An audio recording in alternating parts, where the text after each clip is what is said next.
ये जो generational trauma या फिर जो जनरेशनल गिल्ट, दोनों चीज़ें होती हैं. You're born in a general category, आपको कुछ benefits मिल गई तो there's a certain section which feels guilty कि हाँ मुझे ये सब मिला लेकिन मेरे साथ जो पढ़ रहा है उसे नहीं मिला, तो आउट ऑफ गिल्ट एक्स्ट्रा करते हैं. there's another one which feels कि मैंने तो नहीं किया, मेरे पूर्वजों ने किया, तो मेरे को क्यों ये जनरेशनल गिल्ट डालने की कोशिश कर रहे हो, मैंने तो नहीं किया है तो why should I feel guilty for what मेरे पूर्वज ने किया भी नहीं हो बट मेरे कम्युनिटी के पूर्वजों ने किया होगा. एक वो है. दूसरा है the person who is a victim. वो कहता है कि जनरेशनल ट्रॉमा क्यों ना हो, इट्स अ लिव्ड एक्सपीरियंस, मुझे हर दिन सहना पड़ता है, मेरे पूर्वजों को सहना पड़ेगा. So inversely they start attacking the general category. तो ये जो कॉन्फ्लिक्ट है इसकी वजह से जब मंत्री कहते हैं कि nobody will be discriminated against, हाँ पर कैसे होगा, आप डिस्क्रिमिनेशन कैसे हटाएंगे? दोनों तरफ से लोग कह रहे हैं वी आर डिस्क्रिमिनेटेड. पहले हम जनरेशनल वाली बात पे कर लेते हैं, फिर डिस्क्रिमिनेशन पे आते हैं. जहाँ तक मेरी बात है, मैं गिल्ट में तो ज़्यादा नहीं रहता हूँ, थोड़ा बहुत रहता हूँ. पहले ज़्यादा रहता था, मैं धीरे धीरे थोड़ा सा मुझे लगता है कि समझदार हो रहा हूँ तो गिल्ट मेरा थोड़ा कम हो गया. सेंसिटिविटी मेरी, हाँ, आप जैसे भी टर्म करना चाहें. कुछ लोग नहीं, दोनों में अंतर है. हाँ नहीं, मतलब सेंसिटिविटी में अगर आप सेंसिटिविटी को एक्सट्रीम पे ले जाएंगे तो वो गिल्ट हो जाता है. तो मैं अब सेंसिटिविटी पे रुक जाता हूँ. मैं गिल्ट इसलिए कह रही हूँ क्योंकि हम लोग जब कॉलोनियल पावर्स के बारे में कहते हैं, वाइट मैन्स बर्डन, गिल्ट, जब हम वाइट्स एंड ब्लैक्स के बारे में कहते हैं तो ये भी कहते हैं कि वहाँ पर white man guilt. Christians and non Christians कहते हैं बॉर्न अगेन क्रिश्चियन या क्रिश्चियन गिल्ट. तो ये word guilt comes from that. या ठीक बात है. ठीक है. और मैंने कई लोगों को देखा गिल्ट में रहते हुए भी, लेकिन मैंने पाया कि जब आप सारी बातें जोड़ लेंगे, जैसे मुझे कास्ट का बेनिफिट मिला, मैं इकोनॉमिकली बहुत अच्छे परिवार में नहीं था, ठीक ठाक परिवार में था, तो मेरे कुछ दोस्त ऐसे हो सकते हैं जो इकोनॉमिकली मुझसे बहुत अच्छी स्थिति में रहे हों. तो हर व्यक्ति का पैकेज अलग अलग रहा और मेरा ख्याल है कि जो चीज़ें अच्छी मिल गई उसके लिए हमें पैकेज थैंकफुल होना चाहिए. जो बुरा मिला उसके लिए हमें कोशिश करनी चाहिए बेहतर हो, लेकिन अगर किसी को मुझसे बुरा मिला तो सेंसिटिव तो होना ही चाहिए जी. ये भी कोशिश करनी चाहिए कि अगर मैं कुछ कर सकूं तो करूं, और मुझे उसके खिलाफ तो नहीं होना चाहिए. तो इंटरजनरेशनल में ये बात ठीक है. नंबर 1 मैं मानता हूं कि हमारी सक्सेस, हमारे फेलियर, हमारी अचीवमेंट्स में बहुत बड़ा हिस्सा पहले की जनरेशन से हमें कुमुलेटिव तरीके से क्या मिला उससे आता है, और ये हमें एडमिट करना चाहिए. दूसरी बात, मेरी पुरानी जनरेशन्स ने या उस समुदाय ने अगर कुछ पाप किए, गलतियां की, तो उसके लिए मैं कितना जिम्मेदार हूँ. इसमें 2 एंगल्स हैं. क्रिमिनली मैं जिम्मेदार नहीं हूँ. अगर मान लीजिए मेरे 10 पीढ़ी पहले किसी ने किसी दूसरे व्यक्ति के 10 पीढ़ी पहले के व्यक्ति को टॉर्चर किया, मारा पीटा, क्रिमिनल मामलों में मैं अपने पिताजी या किसी की गलतियों के लिए जिम्मेदार नहीं माना जाऊँगा, क्योंकि मेरी वो इंटेंट नहीं है. मेंस रिया एस्टेब्लिश नहीं होगा, और जब तक मेरी इंटेंशन टू डू क्रिमिनल मतलब रॉन्ग ना हो तब तक मैं कैसे क्रिमिनल हो जाऊँगा. So I am not responsible for the atrocities done by my foreparents against anyone else. पर सोशली सेंसिबल तो मुझे होना ही चाहिए इस बात को लेकर. दूसरी बात, जो सिविल लॉ के प्रिंसिपल्स होते हैं, मैं इस बात से कैसे इनकार कर दूं कि मेरे पुराने पीढ़ियों को जो एक्स्ट्रा बेनिफिट्स मिले होंगे पढ़ाई लिखाई में और चीज़ों में, वो धीरे धीरे शिफ्ट होते होते मेरे पास भी आ गए हैं. क्रिमिनल मामले तो नहीं आए हैं पर सिविल बेनिफिट्स तो आए गए हैं. तो जैसे जितने भी अमीर लोग हैं उनमें से 99%, 95% तो इसलिए अमीर है कि उनके पेरेंट्स अमीर थे, और अगर और बहुत पीछे जाएं तो उनमें से कईयों के पेरेंट्स इसलिए अमीर हुए होंगे कि उन्होंने एक्सप्लॉयटेशन किया होगा. तो मेरी आज की अमीरी, मेरी आज की पढ़ाई लिखाई भी, क्योंकि अगर मैं इंटेलेक्चुअली साउंड हूँ बाई चांस, तो इसके पीछे 50 पीढ़ियाँ पढ़ाई लिखाई में रहीं लगातार, इसकी भूमिका भी तो है. आप एक्सप्लॉयटेशन को समझाइए, क्योंकि मैं जानती हूँ एक्सप्लॉयटेशन, जैसे अगर कोई भूमिहार परिवार का है तो वो ज़मीन सींचने के लिए किसी और जाति के 100 साल पहले, 200 साल पहले जो फार्म लेबर था वो किसी और जाति का था, पिछड़ी जाति का था, उसे फार्म लेबर में डालता था, बॉन्डेड लेबर होता था. This is something we accept कि ये था. तो उसके बेनिफिट्स की वजह से वो जो काम कर रहा था, आप उसको मिनिमम वेज दे रहे थे, खाने को रोटी दे रहे थे या चावल दे रहे थे, और उससे काम करवा रहे थे. 100 साल पहले, 200 साल पहले उससे आपके पास ज़मीन आई. उस ज़मीन की वजह से and there was food in your house, so you could educate your children. तो कुछ लोग कहते हैं ना कि मेरे फैमिली ने तो एक्सप्लॉइट नहीं किया कई बार हमें आइडिया नहीं होता, हिस्ट्री हम पढ़ते भी नहीं है, समझते भी नहीं है। Exactly, so I want you to explain, because आप एजुकेटर हैं, तो आप एक्सप्लेन कीजिए। एक बहुत बेसिक सा सवाल है कि ज़मीन मूल रूप से किसी की नहीं है, तो कुछ लोगों की ज़मीन कैसे हुई? ज़मीन किसी की भी हुई ही कैसे? दो ही फॉर्मूले हो सकते हैं, जो खेती कर रहा है ज़मीन उसकी होनी चाहिए, और यदि ज़मीन ज़मींदारों की हो गई, खेती करने वालों की नहीं थी, तो इसका मतलब इसमें कोई थर्ड पार्टी इन्वॉल्व है, स्टेट इन्वॉल्व है। स्टेट ने ज़मीन को अपना मान लिया। आजकल भी नियम ये है कि जो ज़मीन किसी की नहीं है वो स्टेट की है, और स्टेट ने आर्बिट्रेरीली ज़मीन उन लोगों को दी जिनको देना चाहता था, उसके बदले लगान मांगा। उन लोगों ने ज़मीन पर खेती बाकी लोगों से करवाई। मिनिमम वेजेस का एक्ट तो आज की बात है ना। डॉक्टर अंबेडकर जब वाइसरायस काउंसिल के मेंबर बने, लेबर मेंबर बने, तब जाके मिनिमम वेजेस का उन्होंने रूल पास करवाया, लॉ पास करवाया। मिनिमम वेजेस का नियम कहाँ हमारे देश में 1940-50 से पहले था? कभी नहीं था। उस समय क्या सिस्टम था? जजमानी व्यवस्था थी। जजमान है वो व्यक्ति जो नौकरी दे रहा है, कमीन वो व्यक्ति है जो नौकरी कर रहा है। और जैसे नाई है कोई व्यक्ति, साल भर उनके घर में जाता रहेगा, उसके बदले जब फसल होगी थोड़ी फसल मिल जाएगी, कभी दिवाली होली पे थोड़ी सी बख्शिश मिल जाएगी। ये होता था, ये सोशल सिस्टम था हमारे समाज का।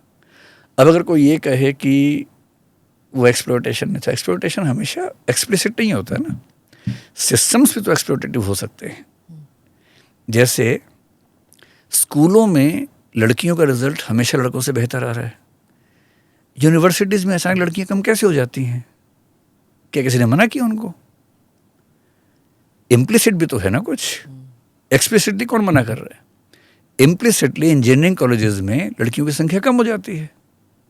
कहीं भी किसी भी अच्छे कॉलेज में आप देखेंगे लड़कियां आमतौर पे कम रह जाती हैं। कैसे कम हो जाती हैं? सिस्टमिक एक्सक्लूजन जो होता है या सिस्टमिक एक्सप्लॉयटेशन जो होता है, वो हमेशा दिखा के नहीं होता है, बहुत बार इम्प्लाइड होता है, इनविजिबल होता है। और इसलिए जो वर्ग वंचित हैं, हमेशा मारपीट के वंचन नहीं हुआ उनके साथ। कई बार वंचन सिस्टम से आता है, और उस सिस्टम में आप क्या कर सकते हैं? एक अकेला व्यक्ति सिस्टम कैसे बदलेगा? पर कोशिश तो करना चाहिए। हाँ, कोशिश तो मतलब आज हम कह सकते हैं, करना चाहिए। आज हम कह सकते हैं, लेकिन 200 साल पहले नहीं था। एक दलित व्यक्ति गांव में रहने वाला, वो क्या कोशिश करता उस समय? ना उसके पास कोर्ट है, ना पब्लिक इंटरेस्ट लिटिगेशन है जी। मतलब जो शासन भी है अंग्रेजों का भी है, तो उसको उससे क्या मतलब है? उन्होंने कलेक्टर अपॉइंट कर दिया है। उस समय के सिविल सर्वेंट्स को केवल ब्रिटिश राज को संभालना था, ब्रिटिश राज के एक्सप्लॉयटेशन को सपोर्ट करना था। उन्हें वेलफेयर से क्या मतलब था आम आदमी के? No, what I mean is that जो समृद्ध है उसे कोशिश करना चाहिए, जितना करना चाहिए, लेकिन नहीं करते because they getting the benefits. देखिए, ये एक बहुत अच्छी फीलिंग है। इसी फीलिंग पे जो पश्चिम के यूटोपियन सोशलिस्ट लोग थे, चार्ल्स साइमन जैसे एक व्यक्ति, सेंट साइमन थे, चार्ल्स फ्यूरियर थे, इन सबको लगता था कि हम जो हैव्स हैं उनको समझा बुझा के प्यार से रिक्वेस्ट करके मैनेज करवा देंगे, इक्विटेबल डिस्ट्रीब्यूशन नहीं होता। हाँ। जैसे गांधी जी ने कहा कि भाई हम जो आंदोलन करेंगे सर्वोदय करेंगे, अंत्योदय करेंगे। विनोबा ने कहा कि भूदान करेंगे। भूदान में कौन सी ज़मीन मिली उसको, जिस पे केस चल रहे थे, जो बंजर ज़मीन थी, क्या डिस्ट्रीब्यूशन हुआ उससे? इफेक्टिव डिस्ट्रीब्यूशन ऑफ लैंड भूदान आंदोलन से नेग्लिजिबल है। कोई लैंड टू द टिलर गया तो सही। जो आप देखिए, ज़मीनें जो दी गई हैं वो ज़्यादा या तो कोर्ट केस वाली हैं या बंजर ज़मीनें हैं। उन ज़मीनों से प्रोडक्टिविटी बहुत ज़्यादा थी ऐसा नहीं है। बहुत सारी ज़मीनें लैंड सीलिंग एक्ट के समय अपने परिवार के नाम पे, दूसरों के नाम पे ट्रांसफ़र की गई ताकि लैंड सीलिंग एक्ट से बच जाए। मैं जो कहना चाह रहा हूँ, it's not very easy to persuade people to donate their assets जी बिल्कुल to such an extent that equitable distribution happens in the society. It's very difficult. हाँ जी। इसीलिए ज़रूरत पड़ती है कि कानून हो, इसलिए ज़रूरत है कि लॉ, लीगल सिस्टम हो, जस्टिस सिस्टम हो, सुप्रीम कोर्ट हो, और इसीलिए हम ये सब देखते हैं। इसलिए मैं अपनी पुरानी जनरेशन्स के क्रिमिनल एक्ट्स के लिए जिम्मेदार बिल्कुल नहीं हूँ। नंबर 1, मेरी पुरानी जनरेशन्स को कई ऐसे फ़ायदे मिले सिविल मैटर्स में, स्पेशली लैंड में, प्रॉपर्टी में, एजुकेशन में, जिसका बेनिफिशियरी मैं हूँ। मैं उसके लिए जिम्मेदार नहीं हूँ, मैंने कुछ गलत नहीं किया है, पर बेनिफिशियरी हूँ। और मुझे ये समझना चाहिए सेंसिटिव होकर कि जो लोग बेनिफिशियरी नहीं हैं उनकी कोई गलती नहीं है। तो एटलीस्ट मैं गिल्ट ना भी रखूं तो सेंसिटिविटी तो रख ही सकता हूँ, और मैं रखता हूँ, रखनी भी चाहिए, किसी को भी रखनी चाहिए। बट जब मिनिस्टर ने कहा कि there will nobody will be discriminated against, don't worry about this regulations, मुझे बहुत डाउट है कि मतलब बहुत ध्यान से इन चीज़ों को पढ़ा गया है सरकार में। हाँ. मुझे डाउट है डिस्क्रिमिनेशन इसके बेस पे होगा या नहीं होगा। मतलब मैं ये मानता हूँ कि सरकार के दिमाग में ये नहीं आया होगा हाँ. कि जनरल कैटेगरी भी लिखने की डिमांड हो सकती है, क्योंकि पहले SC/ST लिखा हुआ था, इस बार OBC ऐड हो गया है। हाँ. जनरल पहले भी नहीं लिखा हुआ था, इस बार भी नहीं लिखा हुआ है। हाँ. और सोशल मीडिया इतना एक्टिव ना होता शायद ये डिमांड कभी सामने इस तरह से आती भी नहीं। आई है तो सरकार अब नए जो रेगुलेशंस बनाएगी उसमें लैंग्वेज थोड़ी सी ठीक कर लेगी अपनी। हाँ. अब जनरल कैटेगरी के लोग कभी प्रेशर ग्रुप्स इतने बनाते नहीं थे। हाँ, हमने ज़रूर देखा था मंडल एजिटेशन जब हुआ था, तब पहली बार मैंने देखा, एटलीस्ट मेरे टाइम में फर्स्ट टाइम आई सॉ कि जनरल कैटेगरी के लोग आए and there were these anti Mandal protest.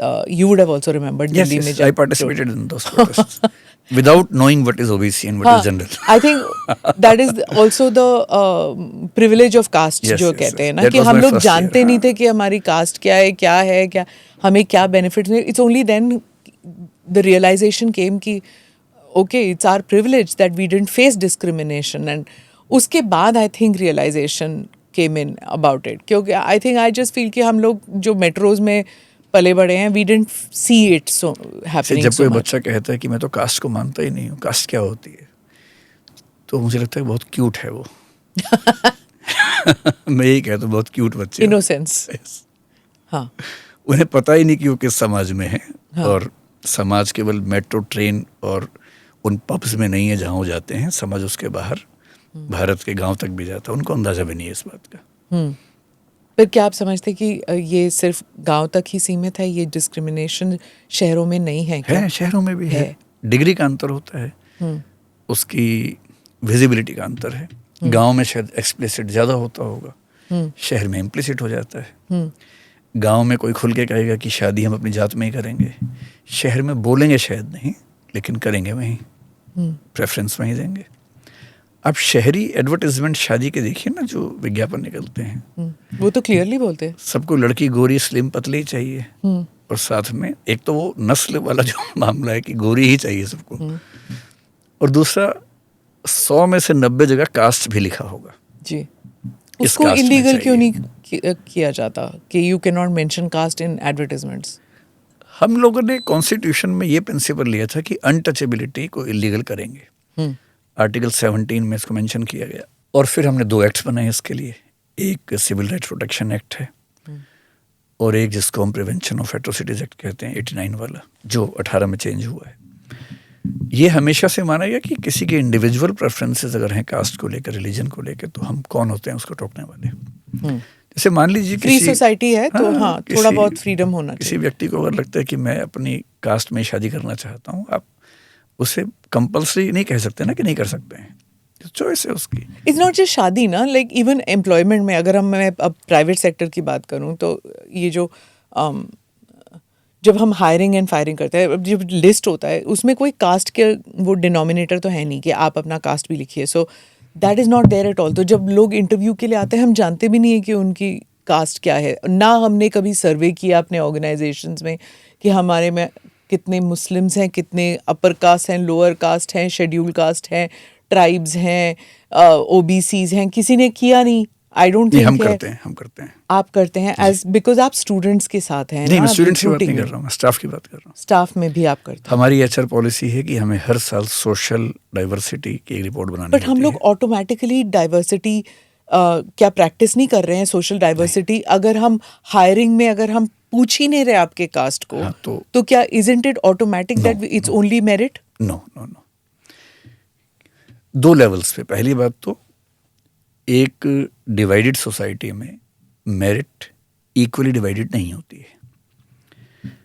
आप ट्राई करके देखिए अपने यहाँ, जो आपके एकेडमिक पोस्ट होंगे कोई भी जिसमें इंटेलेक्चुअल वर्क करना पड़ता होगा, आप कास्ट सर्वे करके देख लीजिए, आप पाएंगे कि एटलीस्ट 60-70% या उससे ज़्यादा लोग अपर कास्ट के होंगे। This can go up to 80-90 also.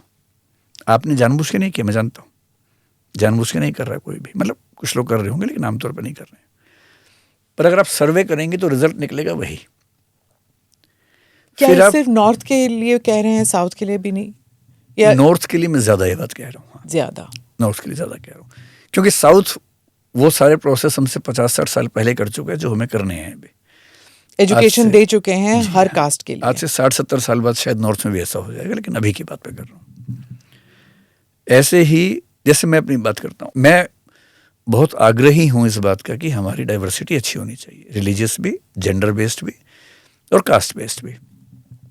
पर हम किसी से ज़बरदस्ती कास्ट पूछ नहीं सकते, तो हम एक फॉर्म देते हैं ऑनलाइन कि लोग बताएं, अगर चाहें तो बताएं, नहीं तो नॉट एप्लीकेबल लिख दें जैसा उनका मन करे। मैंने देखा है कि मैं कितनी भी कोशिश कर लूँ, जो हायर रैंक्स ऑफ हिरार्की हैं हमारी कंपनी में, जहाँ बहुत बड़े फैसले करने होते हैं, मैं बहुत कोशिश करता हूँ कि वहाँ इंक्लूज़न करूँ किसी तरह से, लेकिन मेरे हाथ बंध जाते हैं क्योंकि इतने शार्प कैंडिडेट्स मुझे मिलें कि मैं उनके हाथ में बहुत बड़े फैसले दे सकूँ, ऐसा अक्सर नहीं हो पाता। इसका मतलब ये नहीं है कि वो कम योग्य हैं, इसका मतलब ये है कि सोशल इनइक्वालिटीज़ ने उन वर्गों में बहुत ज़्यादा योग्य होने की क्षमताएं दी नहीं हैं। दिए तो कम लोग हैं, जैसे अगर 5 होने चाहिए तो मैं 2 ढूंढ पाऊंगा, 5 नहीं ढूंढ पाऊंगा। ऐसी विमेन का है। हमारे टॉप लेवल पर कंपनी में 8 लोग काम करते हैं। मैं कोशिश कर करके थक गया हूँ, लेकिन फाइनली एक वुमेन है जो उस लेवल पे, डायरेक्टर लेवल पे मैं, मेरी वाइफ दोनों हैं, वो तो हैं ही, जो CXO उसका लेवल है, केवल एक को हम ला पाए अब तक। लेकिन हाँ, जब आप नीचे जाएंगे तो हमारी कंपनी में मेरा ख्याल है कि 25% के आसपास विमेन स्टाफ है, जो लोग कहते हैं कि बहुत अच्छा है, पर मुझे लगता है कि बहुत अच्छा तो नहीं है।